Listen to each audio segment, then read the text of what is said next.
जब चिराग पासवान के जो 12 जनपद में रहते थे, जो रामविलास जी का फ्लैट था, उस रामविलास जी के फ्लैट से उनके तैल चित्र को उठा करके दिल्ली पुलिस ने फेंक दिया। वहां पर बाबा साहब के जो आदमकद प्रतिमा था उसको तोड़ने का काम किया। और जब चिराग पासवान आंखों में आंसू लेकर के दिल्ली की सड़कों पर खड़े थे, तो तेजस्वी जी और लालू जी ने कहा कि हम लोग तुम्हारे साथ खड़े हैं, कभी भी अन्याय नहीं होने देंगे। नमस्कार, आप देख रहे हैं सिटी पोस्ट और मैं हूं अभिषेक मिश्रा। देखिए, बिहार में नया राजनीतिक समीकरण बनता हुआ नजर आ रहा है। 2025 के बिहार विधानसभा चुनाव को लेकर पशुपति पारस और राजद सुप्रीमो लालू प्रसाद यादव की दोस्ती तकरीबन कन्फर्म हो चुकी है। और पशुपति पारस और लालू यादव की दोस्ती यानी आरजेडी और पशुपति पारस की पार्टी आरएलजेपी का गठजोड़ होगा, ये बात तकरीबन कन्फर्म इसलिए भी हो रही है क्योंकि घटनाक्रम उस तरीके से नजर आ रहे हैं।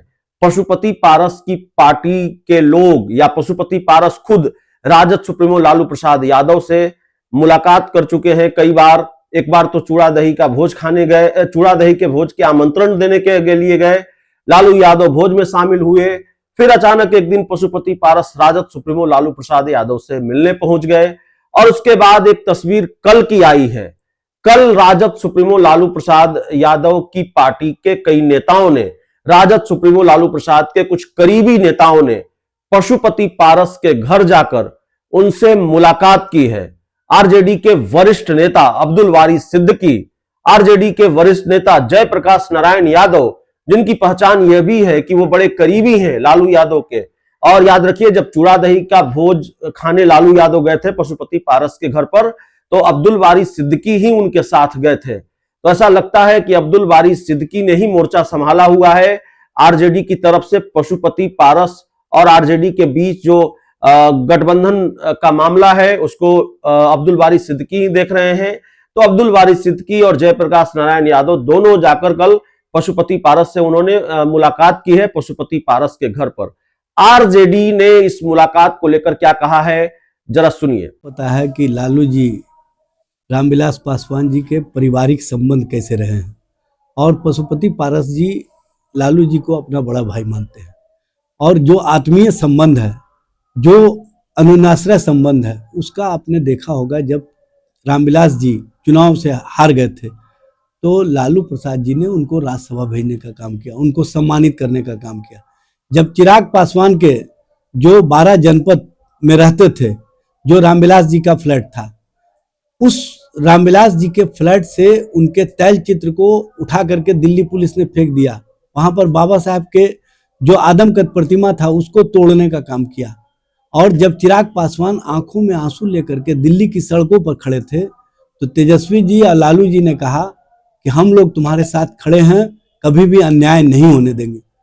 लेकिन चिराग पासवान को तो अपने स्वार्थ से, अपने राजनीतिक इच्छा शक्ति को पूर्ति के लिए वो हनुमान बन गए किसके, जो उनको अपमानित किए, जो उनके पिताजी को अपमानित किए, जो दलित समाज को अपमानित किए, उनके साथ वो खड़े दिखाई दिए।